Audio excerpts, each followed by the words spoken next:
வணக்கம். இன்னைக்கு மொடவாட்டுக்கால் கிழங்கு சூப் எப்படி வைக்கிறதுன்னு பார்க்கலாம். இதாங்க மொடவாட்டுக்கால் கிழங்கு.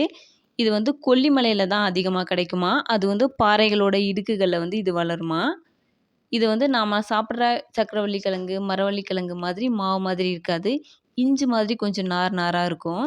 இத நம்ம தோல் சீவி தான் யூஸ் பண்ணணும். இன்னைக்கு ஒருத்தருக்கு தேவையான அளவு தான் நம்ம சூப் வைக்க போறோம்.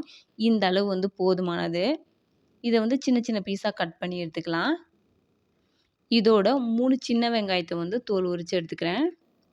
3 பல் பூண்டு சேர்த்துக்கிறேன். ஒரு சின்ன துண்டு இஞ்சி சேர்த்துக்கிறேன். 1/4 ஸ்பூன் சீரகம், 1/4 ஸ்பூன் மிளகு சேர்த்துக்கிறேன். நான் காரத்துக்காக மிளகா அந்த மாரி எதுவும் சேர்க்கல. மிளகு ஒண்ணே காரத்துக்கு போதும். இத ஒரு மிக்ஸி ஜார்ல சேர்த்து அரைச்சு எடுத்துக்கலாம். ரொம்ப நைஸா அரைச்சு எடுக்கக்கூடாது. இந்த மாதிரி கொர கொரப்பா அரைச்சு எடுத்துக்கலாம்.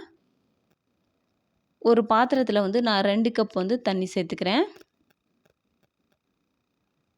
இதோட நாம அரைச்சு வச்சிருக்க அந்த விழுத சேர்த்துக்கலாம். இந்த மாதிரி நம்ம அரைச்சு சேர்க்கும்போது, இதில இருக்கிற சாறு தண்ணீல நல்லா இறங்கும். நம்ம துண்டு துண்டா நம்ம கட் பண்ணி வச்சிருக்கிறத அப்படியே சேர்க்கும்போது அது வேக லேட் ஆகும். இதோட சின்ன துண்டு பட்டை சேர்த்துக்கலாம். மஞ்சத்தூள், தேவையான அளவு உப்பு சேர்த்துக்கலாம். இது நல்லா கொதிச்சு வரட்டும்.